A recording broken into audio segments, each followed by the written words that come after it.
Kaisar Agung Dao bela diri. Bab 3481 mengejutkan 9 alam. Jika Yun Tianyu meminta beberapa persyaratan khusus, Istana Jiutian tidak akan menyetujuinya dengan mudah.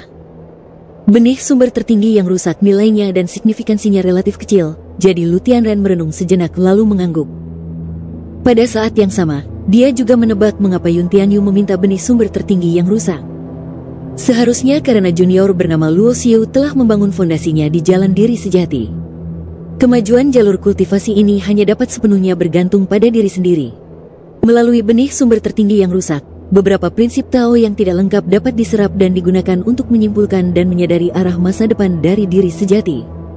Benih sumber tertinggi yang rusak tidak berguna bagi para pembudidaya ortodoks. Namun bagi mereka yang mempraktikkan jati diri, hal itu tetap sangat bermanfaat. Dengan anggukan Lu Tianren, para tetua istana Jiutian segera mengirimkan 10 kotak giok. Setiap kotak giok berisi benih sumber tertinggi yang rusak. Ayo pergi. Yun Tianyu mengangkat tangannya dan menyimpan 10 kotak giok itu. Pandangannya jatuh pada Lu Tianren. Tanpa berkata apa-apa, dia berubah menjadi seberkas cahaya dan menghilang bersama Luo Xiu. Dari awal hingga akhir, kecuali Lu Tianren, di tanah suci abadi istana Jiutian yang besar, tidak ada seorang pun yang memenuhi syarat untuk dianggap serius oleh Yun Tianyu. Tianzu, apakah kamu akan membiarkan mereka pergi seperti ini? Pangeran ketiga sangat tidak rela. Kita adalah tanah suci abadi, tetapi sekarang kita dipaksa untuk berkompromi oleh satu orang.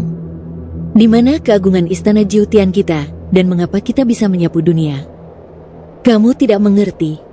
Lu Tianren menggelengkan kepalanya. Yun Tianyu jauh lebih tua dari yang kamu kira. Dia sudah ada sejak zaman kuno. Dia sezaman denganku. Aku belajar di bawah bimbingan leluhur suci 9 surga. Namun, bahkan sebagai keturunan dewa, aku harus mengakui bahwa aku tidak sebaik Yun Tianyu dalam beberapa aspek. Perkataan Lu Tianren sungguh mencengangkan. Dia adalah sosok kuno yang hidup di dunia ini. Di era ketika keabadian tidak dapat mendominasi, dia berdiri di atas dan mengawasi semua hal dalam keabadian. Akan tetapi, bahkan dia harus mengatakan bahwa dia tidak sebaik Yun Tianyu, yang membuat beberapa tetua istana Jiutian merasa ngeri. Mereka sudah meremehkan Yun Tianyu, lagi pula, dia bisa berbicara dengan Tianzu.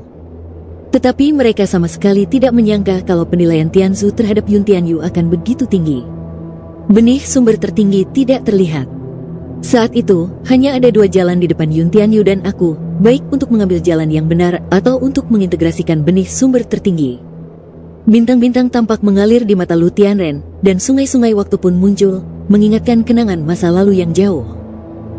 Dia menempuh jalan jati diri sejati, dan aku memilih untuk memadukan benih sumber tertinggi, karena guruku, leluhur suci dari 9 surga, menggunakan benih sumber tertinggi untuk menerobos alam ekstrim dan akhirnya mencapai posisi guru. Meski begitu, Lu Tianren tidak pernah tertinggal di belakangku. Sejak zaman dahulu, Lu Tianren jelas merupakan orang paling menakjubkan di jalan membangun fondasi jalan ini dengan jati dirinya yang sebenarnya. Jika perang dahsyat pertama tidak terlalu brutal, dia mungkin telah menjadi seorang master dengan mengandalkan jalan diri sejati dan menjadi orang pertama dalam sejarah yang menjadi master dengan jalan diri sejati. Apakah ini terlalu dibesar-besarkan? Beberapa orang tua tercengang. Jalan diri sejati ditolak oleh jalan dunia abadi. Sudah sulit untuk mencapai alam asal melalui jalan ini. Bagaimana dia benar-benar memiliki kesempatan untuk menjadi master? Bahkan Sang Maha Kuasa pertama pun sedikit terganggu. Di istana Jiutian, selain Tianzu, dia sudah dianggap sebagai orang terkuat kedua. Tentu saja, dia tahu betapa sulitnya mengolah diri sejati dan betapa sulitnya menjadi seorang master. Leluhur surgawi telah berkultivasi selama bertahun-tahun dan telah melewati era kekacauan yang tak terhitung jumlahnya. Dia masih berada di puncak penghancuran asal dan belum pernah melangkah ke dominion. Jadi saya katakan, kamu tidak mengerti mengapa saya memilih untuk menyerah. Lu Tianren menggelengkan kepalanya. Jika kamu tahu bahwa selama perang dahsyat pertama, dia telah menahan serangan Tuan, kamu tidak akan berpikir bahwa istana Jiutian tidak takut pada orang ini. Apa? Beberapa tetua tertinggi menjadi pucat karena ngeri. Ketika Lu Tianren mengucapkan kata-kata ini, pikiran mereka bagaikan guntur yang bergemuruh, dan mereka tercengang di tempat. Semuanya mengerti. Menahan pukulan dari sang penguasa, tapi masih bertahan? Kalau begitu, luka Dao Yun Tianyu seharusnya sudah ditinggalkan selama periode itu, dan sekarang sudah pulih. Siapa yang bisa menekan orang sekuat itu kecuali kemunculan Lord? Saat Yun Tianyu dan Luo Xiu pergi, berita itu menyebar dengan cepat. Tokoh besar yang mendirikan True Self Academy marah dan membawa Luo Xiu ke istana Jiutian. Jika berita semacam ini tersebar, sudah pasti akan menggemparkan 9 alam abadi, khususnya alam 9 surga, yang tentu akan menimbulkan kegemparan. Kudengar Lu Tianren juga muncul. Dia adalah orang kuat yang telah bertahan hidup selama bertahun-tahun, murid langsung dari mantan guru. Ada desas-desus di dunia bahwa ada orang penting yang bersembunyi di Akademi Diri Sejati. Aku tidak menyangka dia begitu besar dan menakutkan. Dia mampu menyerang istana Jiutian dan membuat istana Jiutian menundukkan kepalanya dan membayar ganti rugi. Yang paling penting adalah semua ini disebabkan oleh seorang junior muda. Luo Xiu awalnya adalah rumput liar tanpa akar, tetapi sekarang dia memiliki perlindungan dari sosok yang sangat tabu. Kebangkitannya tak terbendung. Ada diskusi di mana-mana di seluruh wilayah Jiutian. True Self Academy didirikan di wilayah Jiutian, yang seharusnya menjadi wilayah istana Jiutian. Sekarang, sosok yang sangat tabu telah muncul dari True Self Academy, membuat bahkan istana Jiutian takut padanya. Berita seperti itu benar-benar terlalu berlebihan, terlalu menakjubkan. Pada saat yang sama, semua orang juga mengerti satu hal. Yun Tianyu, yang selama bertahun-tahun tidak bersuara, ingin memanfaatkan kejadian ini untuk membunyikan peringatan di hati setiap orang. Artinya, jika ada yang berani menyerang murid-murid akademi dan merusak masa depan generasi muda, dia akan bersikap kejam. Bahkan jika itu adalah tanah suci yang kekal, dia tidak akan menunjukkan belas kasihan kepadamu. Tidak diragukan lagi, keberadaan orang terkuat di 9 alam dunia abadi, yang dapat membuat keberadaan yang dikenal sebagai Tianzu dari istana Jiutian mundur, bernama Yun Tianyu. Hal ini juga mempunyai dampak yang cukup besar terhadap generasi muda. Terutama para jenius dari istana Jiutian, beberapa dari mereka ada di pavilion abadi dan beberapa ada di istana abadi. Dulu, kejayaan istana Jiutian, tanah suci abadi, membuat mereka bagaikan ikan di air. Tetapi sekarang istana Jiutian diketuk pintunya, leluhur surgawi tertinggi pun menyerah. Yang mana langsung merusak martabat istana Jiutian dan membuat mereka merasa tak tahu malu. Dan pada saat ini, Yun Tianyu telah membawa Luo Xiu kembali ke Akademi Zenmei. Kecuali orang spesial seperti Luo Xiu, Yun Tianyu hampir sepenuhnya mengabaikan murid-murid muda lainnya dari Akademi Zenwo dan membiarkan para tetua di bawah mengurus mereka. Di gua terlarang terdalam di True Self Academy, Yun Tianyu mengangkat tangannya dan 10 kotak giok yang dibawa kembali dari istana Jiutian muncul di depan Luo Xiu. Terima kasih, kakak senior. Luo Xiu menangkupkan tinjunya dan memberi hormat. Dia benar-benar bersyukur dari lubuk hatinya.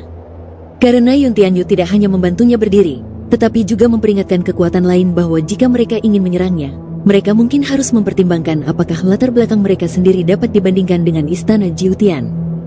Selain itu, Yun Tianyu meminta benih asal tertinggi untuk kepentingan kultivasinya. Meskipun ia telah membangun fondasi dengan diri sejati, ia masih memiliki jalan panjang untuk mencapai jalan pemadatan prinsip-prinsip ini. Dengan benih sumber tertinggi yang rusak sebagai referensi dan deduksi, ia dapat memadukan semua metode. Terus-menerus menyempurnakan dan memadatkan Tao-nya sendiri. Setelah berhasil membangun fondasi Tao, ia telah memiliki jati dirinya sendiri. Namun di jalan ini, dia baru berdiri di titik awal dan wilayahnya belum maju. Meskipun kekuatan tempurnya mencengangkan, pemuda kuat lainnya memiliki bantuan dari benih sumber tertinggi, dan kemajuan mereka ditakdirkan sangat cepat. Jika dia tidak dapat mempercepat kemajuan, dia ditakdirkan untuk dilampaui. Bab 3482 bencana akan datang kapan saja. Di dalam gua, kakak senior Yun Tianyu duduk bersila. Luo Xiu menangkupkan tinjunya dan memberi hormat, mengungkapkan rasa terima kasih dari lubuk hatinya. Jika pada waktu normal, Yun Tianyu mungkin akan tersenyum puas, lalu menyemangati Luo Xiu dengan beberapa patah kata, memintanya untuk berlatih keras dan meningkatkan kekuatannya sesegera mungkin. Tapi pada saat ini, wajah Yun Tianyu dipenuhi dengan kesedihan waktu, desahan, dan ketidakberdayaan. Ini lebih rumit dari yang Anda pikirkan. Yun Tianyu menghela nafas. Kali ini aku pergi ke istana Jiutian bukan hanya untukmu, tapi juga untuk menguji Lu Tianren. Ujian, Luo Xiu tercengang. Dia tidak begitu mengerti arti kata-kata kakak seniornya. Tanah suci abadi adalah warisan yang paling kuat. Jika aku datang kepadamu, jika kamu tidak memiliki cukup alasan, kamu tidak akan pernah menyerah. Bagaimana kamu bisa berkompromi dengan mudah? Yun Tianyu berkata perlahan, jika Lu Tianren ingin bertarung sampai mati denganku dan sama sekali tidak peduli dengan malapetaka di masa depan, berarti ada masalah besar di istana Jiutian. Lu Tianren tidak mengecewakanku. Pada akhirnya, dia memilih untuk mempertimbangkan situasi secara keseluruhan. Dengan begitu, di bawah kendalinya, istana Jiutian tidak akan menimbulkan masalah besar. Luo Xiu sedikit bingung, karena sulit baginya untuk memahami makna perkataan Yun Tian. Istana Jiutian adalah tanah suci abadi, masalah besar apa yang bisa terjadi? Masalah besar apa yang bisa terjadi? Jauh sebelum 9 tanah suci abadi muncul, kelompok khusus sudah ada. Kelompok ini disebut perampas kehidupan. Jika aku memberitahumu bahwa 2 dunia keabadian dan kehancuran tidak memiliki pertentangan dan penargetan seperti itu di masa lalu, tetapi di bawah bimbingan dan tata letak perampas takdir, mereka akhirnya berevolusi menjadi situasi perjuangan tanpa akhir. Jadi bisakah kamu mengerti? Apa ini? Luo Xiu tercengang. Awalnya ia mengira bahwa musuh yang akan dihadapi dunia abadi adalah dunia kehancuran, dan suatu eksistensi yang baru saja ia ketahui disebut penguasa kehancuran. Sekarang tampaknya krisis yang dihadapi dunia abadi bukan hanya masalah eksternal, tetapi juga masalah internal. Karena menurut apa yang dikatakan saudara senior Yun Tianyu, keberadaan kelompok perampas kehidupan sudah sangat kuno. Baik di dunia kehancuran maupun di dunia abadi, ada perampas kehidupan. Setelah perencanaan yang panjang, tidak seorang pun tahu apa yang direncanakan para perampas kekuasaan ini. Hanya mereka yang telah mencapai tingkat kultivasi tertentu yang dapat merasakan krisis besar yang mendekat. Bencana ketiga tidak dapat dihindari. Hal ini juga membuat Luo Xiu mengerti mengapa saat Master Kekaisaran menyebutkan bencana ketiga, nada dan mentalitasnya tampak dipenuhi dengan keputusasaan. Ketidakberdayaan yang menyedihkan seperti itu, tanpa bantuan tetapi tidak ada cara untuk menyelamatkannya. Mungkin, sang Master Kekaisaran akhirnya pergi ke tempat di mana ia ingin menemukan solusi, kalau tidak, ia akan mati. Berita yang lebih mengejutkan lagi adalah apa yang dikatakan saudara senior selanjutnya. Orang-orang seusia kalian semua berpikir bahwa bencana akan terjadi dalam waktu jutaan tahun. Itu hanya kami, orang-orang tua, yang menyimpan harapan di hati kalian. Sebenarnya, malapetaka itu sudah sangat dekat dan akan datang kapan saja. Bukan hanya aku. Siapapun di dunia ini yang dapat mencapai alam sumber atau di atasnya dapat merasakan penghalang antara 2 dunia, dunia abadi dan dunia kehancuran. Itu terus-menerus terintegrasi, dan begitu terintegrasi sepenuhnya, kedua dunia akan terhubung. Bahkan mungkin saja orang-orang di sisi lain dunia kehancuran tidak akan menunggu sampai penghalang dunia terintegrasi sepenuhnya, dan mereka akan menemukan cara untuk membuat jalur untuk menyerang. Luo Xiu mendengar ini. Seluruh orang itu tiba-tiba merasakan perasaan tercekik, seolah-olah gunung itu menimpanya. Akankah malapetaka itu datang kapan saja? Benarkah demikian? Sehebat Kaisar Master, ia mengalami 2 malapetaka besar dan akhirnya jatuh ke tingkat yang bahkan lebih rendah dari Kaisar Agung. Bahkan ada rumor bahwa dalam bencana-bencana masa lalu, beberapa ahli tingkat Master telah gugur. Menghadapi perang dan bencana yang tragis seperti itu, dia baru saja meletakkan fondasi dan memasuki tahap awal alam Kaisar Agung.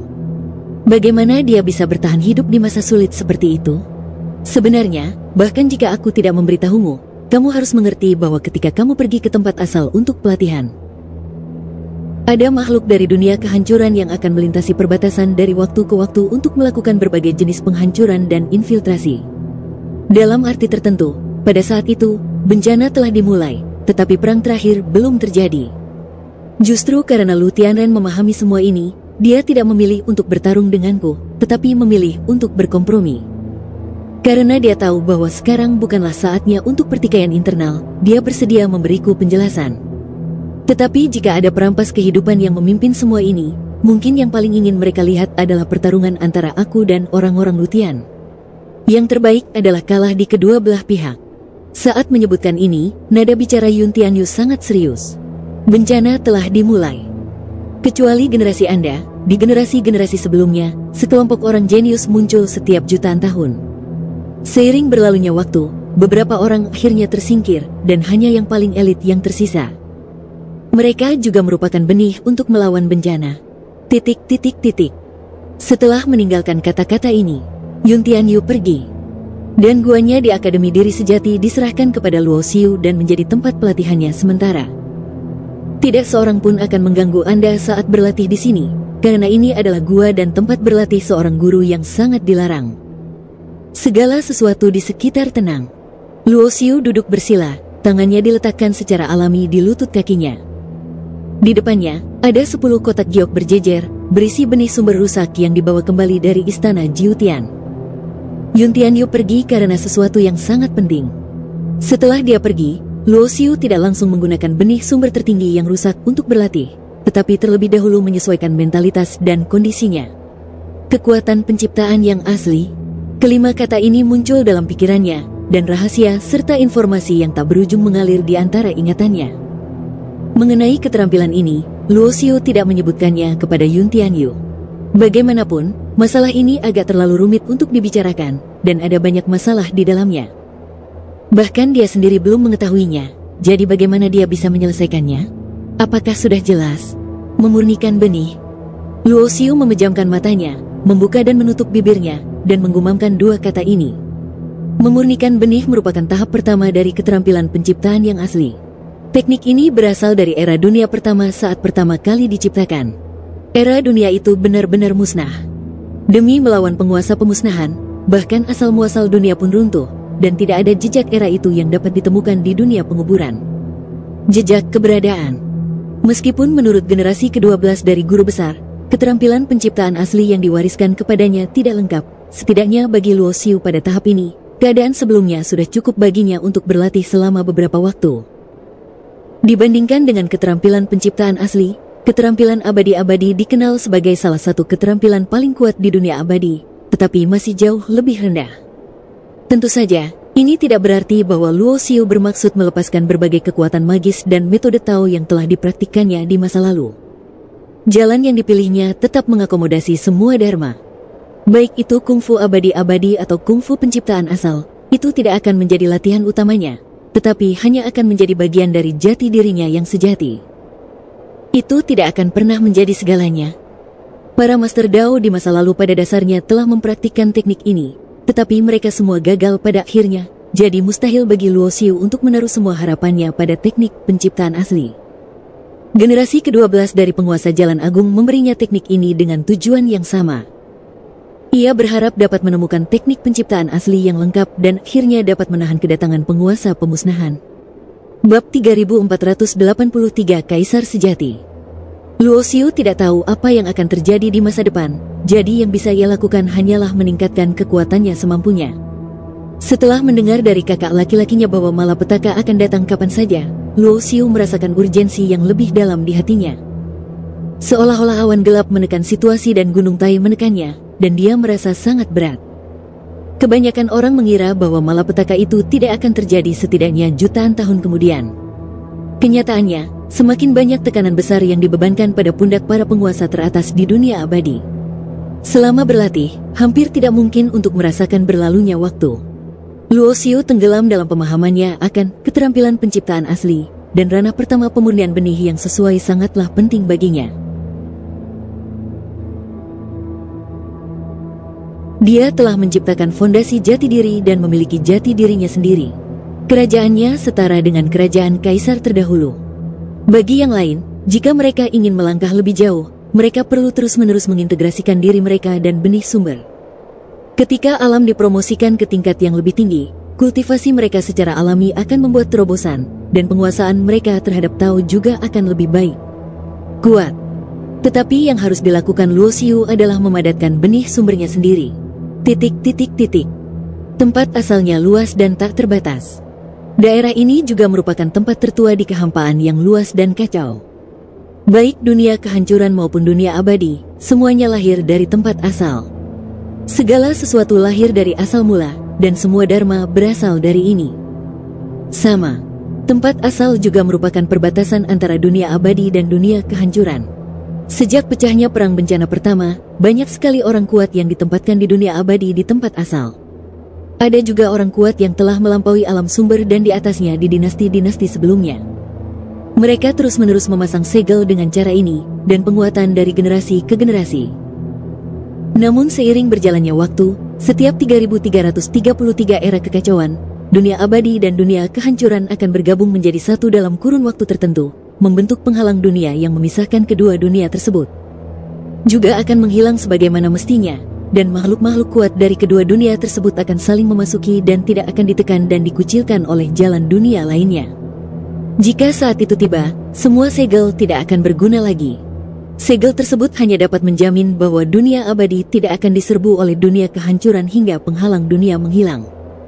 Satu pihak menyerbu, satu pihak bertahan. Buatlah penilaian. Menghancurkan dunia virtual lebih kuat. Jika tidak, pihak penyerang adalah dunia abadi. Tidak ada yang benar atau salah, hanya posisi yang berbeda. Semua orang tahu betul bahwa jika dunia abadi menjadi lebih kuat di antara kedua dunia, ia pasti akan menyerbu masa lalu dan menyatukan kedua dunia. Ada benteng-benteng perang yang megah dan megah yang dibangun di tempat asal. Setiap benteng disempurnakan dan ditempa dengan bahan-bahan suci yang tak terhitung jumlahnya. Benteng itu sendiri merupakan senjata ajaib yang sangat kuat. Benteng itu hanya menunggu pecahnya perang untuk menghidupkannya kembali. Kekuatan penghalang dunia menjadi semakin tidak nyaman akhir-akhir ini. Di sebuah benteng perang kuno, beberapa lelaki tua berambut abu-abu berjalan keluar, menatap ke kejauhan dengan perubahan hidup mereka. Para biksu di atas tingkat Kaisar Agung dapat bertahan hidup dalam waktu lama, dan tidak menjadi masalah untuk mempertahankan diri dalam kondisi paling muda. Namun masih banyak pula pendeta yang kelihatan sangat tua dan renta, karena umur orang-orang tersebut tidaklah benar-benar abadi. Di kalangan biksu yang tingkat kultivasinya relatif tinggi, ada beberapa ucapan seperti ini yang beredar dari zaman dahulu hingga sekarang. Batasan umur seorang biksu adalah 10.000 Chaos Epoch. 10.000 Chaos Epoch ini seperti reinkarnasi yang lengkap. Bahkan keberadaan alam dominasi tidak dapat melewati batas ini. Tampaknya ada banyak alam kultivasi, tetapi sebenarnya semuanya dapat diringkas menjadi 3 tingkat, tingkat fana, tingkat dewa dan setan, tingkat pencerahan, dan tingkat pencerahan. Pada tingkat manusia, harapan hidup diukur dalam satuan tahun. Pada tingkat dewa dan setan, rentang hidup diukur dalam 10.000 tahun. Pada tingkat pencerahan, umur diukur dalam ratusan juta tahun. Meskipun dikatakan bahwa setelah pencerahan, rentang kehidupan hampir tidak ada habisnya. Namun, kehendak jalan besar surga dan bumi tetap seimbang. Bahkan jika beberapa biksu sedang mengasingkan diri di tempat yang sangat terpencil, mereka mungkin bisa menyendiri dengan baik, tetapi beberapa bencana tiba-tiba akan datang, dan tubuh akan mati dan jalan akan hilang. Secara umum, para pendeta di atas tingkat pencerahan, yang umurnya tidak melebihi satu era kekacauan, akan berada di puncak kehidupan mereka. Selama berlangsungnya lebih dari satu era kekacauan, maka kondisi fisik, potensi diri, kualifikasi, DSB akan mulai menurun secara bertahap, seperti halnya kelahiran, usia tua, penyakit, dan kematian manusia. Sekalipun seseorang telah mengamalkan ilmu rahasia, namun masih tampak muda, namun kemunduran dan kemerosotan derajat hidup tidak dapat dielakkan. Orang-orang tua di tempat asal ini telah menjaga di sini entah sudah berapa tahun. Terlepas dari tingkat kultivasi mereka, kontribusi mereka terhadap dunia abadi sudah pasti dapat dianggap sebagai pengabdian seumur hidup. Ledakan. Tiba-tiba terdengar suara gemuruh, jauh di tempat asal suara, di tengah area yang kacau dan berkabut terdengar suara keras yang mengguncang bumi. Seberkas cahaya tebal menembus kekosongan langit dan bumi, seperti jembatan yang menghubungkan dua dunia. Mereka di sini lagi. Beberapa orang tua berjalan keluar dari istana kuno dengan pikiran membunuh di mata mereka, yang menunjukkan bahwa hal seperti itu sangat umum. Setidaknya dalam beberapa tahun terakhir, orang-orang kuat di seberang dunia kehancuran telah berulang kali mencoba menembus penghalang antara kedua dunia, dan telah terjadi pertempuran skala kecil yang tak terhitung jumlahnya antara kedua belah pihak. Dan semua ini adalah sesuatu yang tidak diketahui oleh orang-orang yang hidup nyaman di dunia abadi. Membunuh. Bunuh mereka. Dari setiap benteng perang, sosok-sosok terus terbang keluar. Menurut perjanjian kuno, selama mereka menjadi biksu di dunia abadi dan tingkat kultivasi mereka mencapai alam dewa suci atau lebih tinggi, mereka harus memenuhi kewajiban tertentu, dan kewajiban ini adalah menjaga tempat asal. Pengecualian dapat dibuat untuk generasi muda ajaib, karena mereka memiliki jalan yang lebih panjang untuk ditempuh, tetapi setelah mereka mencapai tingkat kultivasi tertentu, mereka ditakdirkan untuk datang ke sini untuk bertarung dan bertarung. Dan untuk memahami musuh yang akan mereka hadapi di masa depan. Pertarungan berdarah pun terjadi, kau yang mati atau aku yang mati. Benih asliku. Dalam kegelapan, Saya tidak tahu berapa lama telah berlalu. Luo Xiu tenggelam dalam kondisi latihan dan lupa dengan berjalannya waktu. Saat taonya terus memadat, dan dia terus menyerap tao yang tidak lengkap yang terkandung dalam 10 benih sumber tertinggi yang rusak. Bagi orang lain, tao yang tidak lengkap itu tidak berguna. Tetapi bagi Luo Xiu, dia dapat menggunakan jati dirinya untuk menjadikan tao sebagai dasarnya, dan berbagai prinsip tao yang tidak lengkap digabungkan kembali dan disusun. Keadaan pertama dari keterampilan penciptaan asli merupakan proses transformasi yang krusial baginya. Dia dapat merasakan ada benih yang mengental di dalam tubuhnya. Benih ini tidak mempunyai wujud khusus yang dapat diwujudkan, tetapi seolah-olah ada di dalam hatinya, atau dengan kata lain, dia sendiri adalah benih ini. Saya merasa wilayah dan kekuatan saya telah meningkat. Ketika membuka mata, pikiran pertama yang terlintas di benak Luo Xiu adalah ini. Tidak ada yang merasakan perubahannya lebih dalam daripada dirinya. Memadatkan prinsip tao ke dalam benih sumber, dengan benih sumber sebagai intinya, dapat membuat prinsip tao lebih padat dan kuat. Dapat juga dikatakan bahwa hanya setelah memadatkan benih sumber, Luo Xiu dapat benar-benar melangkah ke tingkat Kaisar Agung. Di masa lalu, meskipun ia telah menguasai prinsip-prinsip Tao, ia belum menjadi Kaisar Agung sejati. Bab 3484 Pertempuran Keajaiban yang tak terkalahkan. Di dalam gua, Luo Xiu melihat sebuah kepingan giok melayang di udara. Ia teringat ketika kakak laki-lakinya pergi, ia tidak meninggalkan satupun kepingan giok, tetapi sekarang ada kepingan giok. Seharusnya ketika ia sedang berlatih dalam pengasingan, kakak laki-lakinya kembali, tetapi melihat bahwa ia sedang dalam masa kritis dalam kultivasinya, jadi ia tidak mengganggunya. Sebaliknya, ia meninggalkan apa yang ingin ia sampaikan kepadanya dalam kepingan giok itu. Angkat tanganmu dan pegang itu. Slip giok itu jatuh ke telapak tanganku. Begitu aku memikirkannya, informasi yang tercatat dalam kepingan giok itu muncul di pikiranku dan menjadi jelas di hatiku. Pertarungan antara para jenius yang tak terkalahkan. Luo Xiu tercengang. Dia tidak menyangka bahwa kepingan giok yang ditinggalkan oleh kakak laki-lakinya menyebutkan hal seperti ini.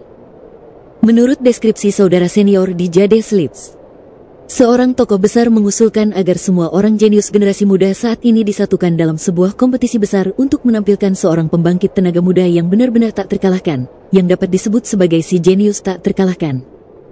Kakak senior Yun Tianyu, sebagai salah satu tokoh teratas di dunia, tidak keberatan dengan masalah ini, jadi masalahnya diselesaikan.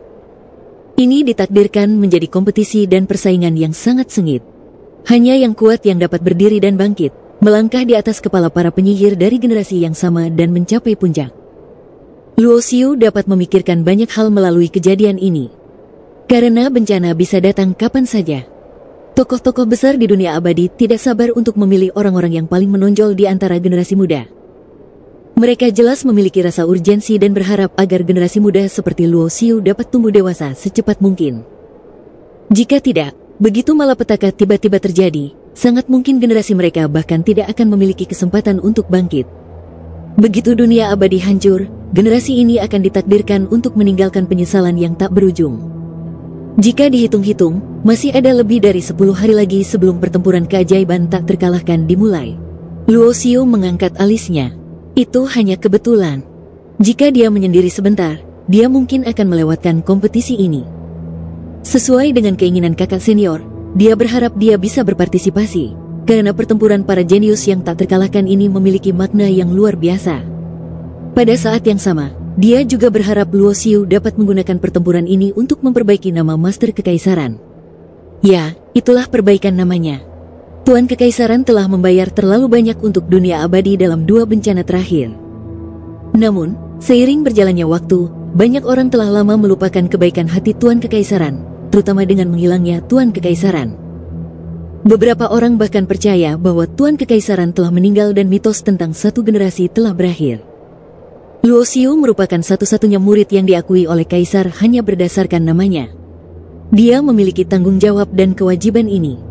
Atas nama murid Master Kekaisaran, dia bangkit dengan kuat dan membuktikan kepada tempat-tempat suci dan klan-klan besar di dunia bahwa warisan Master Kekaisaran tidak terputus. Meskipun tidak ada Kaisar Master di dunia ini, ia tetap ada sebagai murid Kaisar Master, yang membuktikan betapa pentingnya keberadaan Kaisar Master. Dan jauh sebelum Luo Xiu mengetahui hal ini, masalah tentang pertempuran keajaiban tak terkalahkan telah lama tersebar di seluruh dunia abadi. Selama kurun waktu ini, setiap pria muda dan kuat juga sedang mempersiapkan stasiun keajaiban tak terkalahkan. Luo Xiu membutuhkan waktu total 200 tahun untuk memurnikan 10 benih sumber yang rusak dan memadatkan benih sumber sejatinya sendiri. Selama 200 tahun terakhir, orang lain tidak tinggal diam. Ada yang berlatih di pavilion abadi dan istana abadi, dan ada yang kembali ke tempat kelahirannya untuk berlatih dalam pengasingan. Misalnya, di klan 3 orang suci saat ini, Raja Surgawi Suci keluar dari pengasingan. Ketika dia melihat mata para tetua di klan yang penuh harapan dan harapan, matanya menjadi sangat tegas. Jangan khawatir, para tetua dan tetua. Dalam pertempuran antara para jenius yang tak terkalahkan ini, aku pasti akan membalas rasa maluku dan membunuh Luo Xiu di bawah pedangku. Suaranya nyaring dan kuat, penuh percaya diri. Dan tubuhnya juga dipenuhi dengan aura Dao dan fluktuasi yang kuat, yang jelas lebih konsisten dengan benih sumber yang telah diintegrasikannya, dan Chaos Dao yang dikuasainya juga lebih kuat. Puncak Kaisar. Bagus. Wajah beberapa tetua dari 3 orang suci menunjukkan kegembiraan. 200 tahun sebenarnya adalah waktu yang singkat, tetapi Raja Surgawi Suci Junior tidak mengecewakan mereka.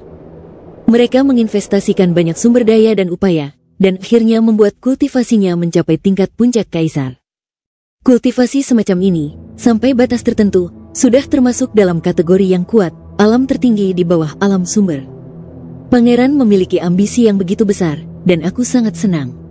Kali ini, kami para lelaki tua juga berharap kamu dapat memenangkan pertempuran, membunuh Luo Xiu Junior itu dengan pedang, menjadi jenius yang tak terkalahkan di dunia, dan menciptakan reputasi yang tak terkalahkan. Tanda seru petik 2.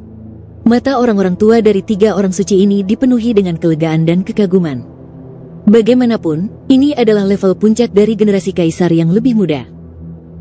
Mereka telah mengintegrasikan spesies sumber tertinggi dan dapat memiliki level kultivasi seperti itu. Tidak banyak di masa lalu. Lihat, setiap 1 juta tahun, sekelompok orang jenius akan muncul di generasi masa lalu, dan di antara orang-orang di masa lalu itu, ketika mereka mencapai puncak Kaisar Agung, hanya sedikit yang bisa semudah Raja Suci. Benar sekali. Di antara generasi muda di dunia, ada 12 makhluk tertinggi.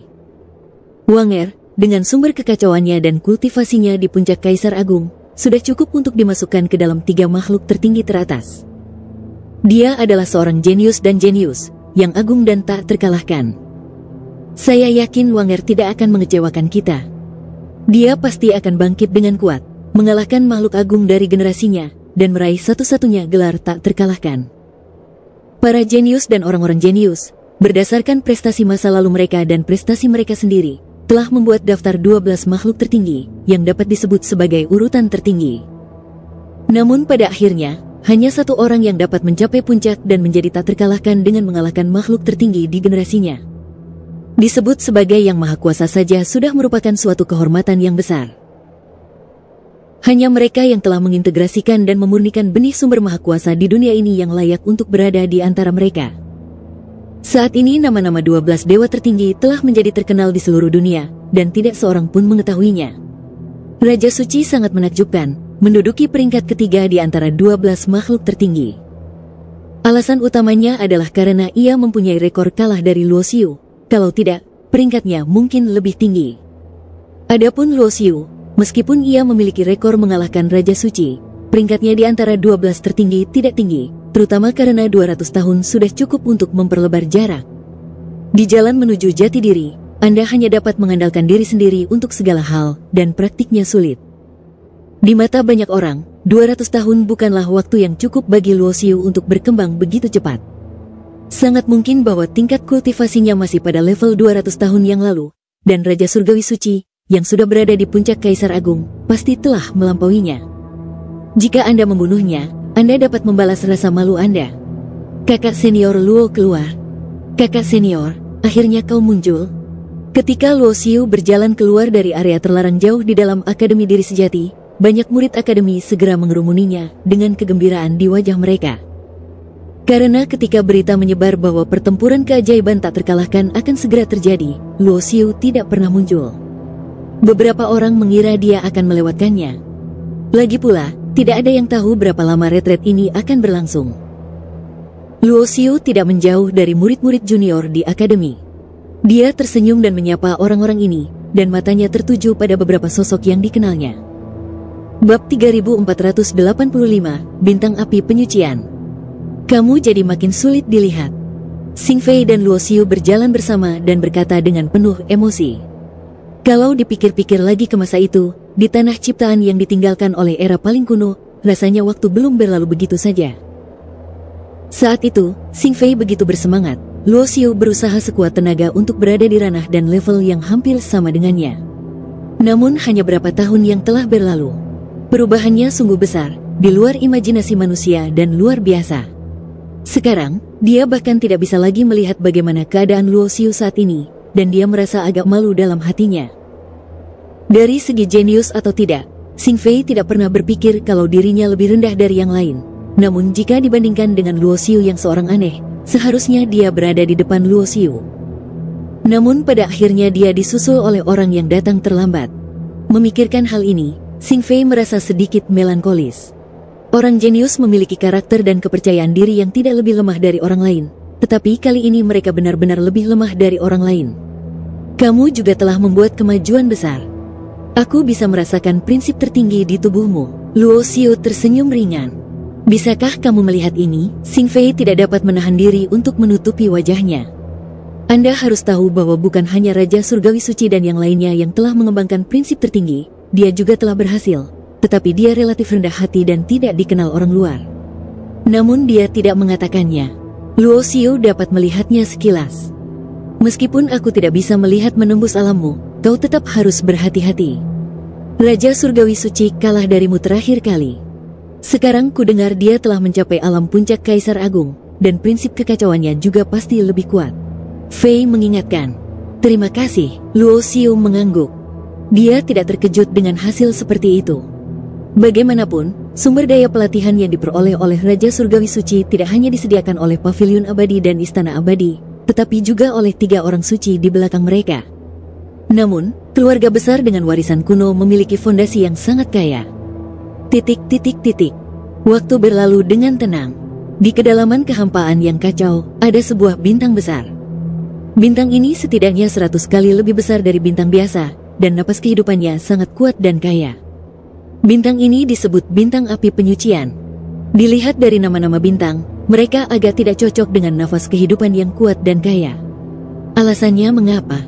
Itu karena Purgatory Star sebenarnya adalah api penyucian, lebih tepatnya, sebuah penjara. Seluruh bintang api penyucian diselimuti formasi besar, dengan makhluk penghancur kekosongan yang tak terhitung jumlahnya di penjara dan disegel di dalamnya. Ras virtual, ras mayat hidup, serta berbagai makhluk dan binatang buas lainnya yang unik di dunia virtual, tidak terhitung jumlahnya, kuat, dan mengerikan. Perang jenius yang tak terkalahkan ini belum dimulai. Semua biksu muda yang ingin berpartisipasi dalam pertempuran jenius ini harus mengandalkan kemampuan mereka sendiri untuk mencapai titik kumpul tertentu di bintang api penyucian. Karakter dari generasi yang lebih tua tidak diperbolehkan ikut campur. Selama mereka memasuki Purgatory Star, mereka hanya bisa mengandalkan diri mereka sendiri untuk hidup dan mati. Ini adalah pengalaman bagi generasi muda, agar mereka tahu musuh dan lawan macam apa yang mereka hadapi. Faktanya, banyak biksu generasi muda yang tidak punya pengalaman dalam melawan dan membunuh makhluk penghancur kehampaan. Mereka yang percaya diri dengan kekuatannya sendiri dapat maju sendiri. Ada pula sebagian orang yang memilih untuk bergabung karena alasan keselamatan. Hal ini tidak dianggap sebagai pelanggaran peraturan.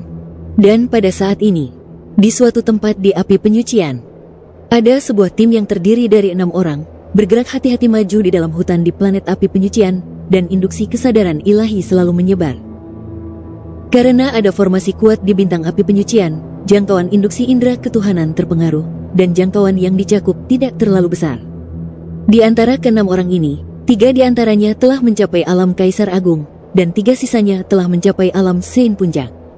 Tim seperti itu tidak lemah di antara generasi muda. Terlebih lagi, ke-6 orang ini berasal dari sekte yang sama, dan mereka bekerja sama satu sama lain dengan cukup baik. Hati-hati, para tetua berkata ketika kita datang ke sini bahwa planet api penyucian sangat berbahaya. Begitu terperangkap dalam pengepungan makhluk-makhluk penghancur kehampaan, apalagi kita, bahkan seorang kaisar puncak mungkin berada dalam bahaya hidup dan mati. Pemuda terkemuka itu berkata dengan nada serius. Seberapa jauh dari titik pertemuan? Seseorang bertanya dengan hati-hati. Jika mereka tidak berani terbang santai ke sini dan hanya bisa mengandalkan berjalan kaki, planet api penyucian terlalu besar. Masih ada lebih dari 2000 mil lagi, kata pemuda yang memimpin. Lebih dari 2000 mil? Orang lain sedikit tidak berdaya. Jika berada di tempat lain, jarak lebih dari 2000 mil akan menjadi jarak yang dapat ditempuh hanya dalam satu tarikan napas. Namun saat ini, 2000 mil ini telah menjadi masalah besar. Sulit untuk bergerak bahkan 1 inci pun di planet api penyucian. Jika Anda tidak berhati-hati, Anda akan berada dalam bahaya hidup dan mati. Ayo pergi. Setelah kata-kata itu terucap, kelompok yang beranggotakan 6 orang itu terus bergerak maju. Semua orang dengan hati-hati menahan aura mereka, karena takut ketahuan oleh makhluk-makhluk pemadam yang bersembunyi di kegelapan. Mengaum. Tiba-tiba terdengar suara gemuruh di seluruh dunia, dan hutan belantara pun bergetar hebat. Raut wajah ke-6 orang yang tengah maju dengan hati-hati itu pun berubah serentak, karena saat suara gemuruh itu terdengar, mereka merasakan aura dahsyat yang mengunci mereka dari jarak yang sangat jauh. Ledakan. Tak lama kemudian, sebuah sosok gelap muncul di udara. Sosok itu adalah makhluk humanoid dengan sayap berdaging gelap di punggungnya, tubuhnya ditutupi sisik hitam, matanya merah, dan niat membunuhnya. Hancurkan mayat hidup, alam puncak Kaisar Agung. Ke-6 orang itu terkejut, karena aura yang dipancarkan oleh ras mayat hidup ini sangat kuat. Dilihat dari fluktuasi auranya, itu sebanding dengan orang kuat di puncak Kaisar Agung. Di antara ke-6-nya, 3 yang terkuat semuanya berada di tahap awal alam Kaisar Agung. Tepat di bawah tekanan aura mayat hidup, mereka hanya bisa terus mundur, dengan keringat dingin di dahi mereka dan rasa putus asa di hati mereka. Emosi menyebar. Apakah tidak ada seorang pun yang tersisa di dunia abadi? Beraninya 6 semut kecil datang ke sini. Mayat hidup itu, yang tingginya 10 kaki, memiliki kepala lembu dan tubuh banteng, dengan seringai ganas di wajahnya. Sudah lama sejak aku melahap makhluk-makhluk di dunia abadimu, terutama kalian para pendeta yang paling lezat. Para mayat hidup berkepala banteng itu mendekat, dan di bawah tekanan hidup dan mati dalam situasi putus asa, para biksu muda setingkat kaisar yang dipimpin oleh 6 orang itu meraung lawan dia. Cahaya terang muncul, menggunakan kekuatan Taoisme untuk memadatkan 9 energi pedang. Setiap energi pedang memiliki panjang 100 kaki dan menebas ke arah mayat hidup berkepala banteng. Pada saat yang sama, 2 biksu muda lainnya yang berada di tahap awal alam Kaisar Agung juga mengambil tindakan. Salah satu dari mereka menggunakan senjata ajaib, dan yang lainnya menggunakan kekuatan sihir dan teknik rahasia yang paling kuat. Mereka menggunakan semua kekuatan mereka saat mereka bergerak, tanpa ragu-ragu. Karena mereka semua tahu betul, jika berani ceroboh menghadapi makhluk penghancur kehampaan di puncak Kaisar Agung, pasti akan berujung pada kematian. Trik kecil. Mayat hidup berkepala banteng itu tersenyum meremehkan, merentangkan tangan hitam besar, dan melambaikannya ke arah kehampaan. Teknik rahasia sihir yang dilakukan bersama oleh 3 biksu muda di tingkat Kaisar Agung tampaknya langsung terhapus dan menghilang tanpa jejak. Mengaum. Kepala seekor sapi bergoyang dan tiba-tiba membesar, seperti gunung.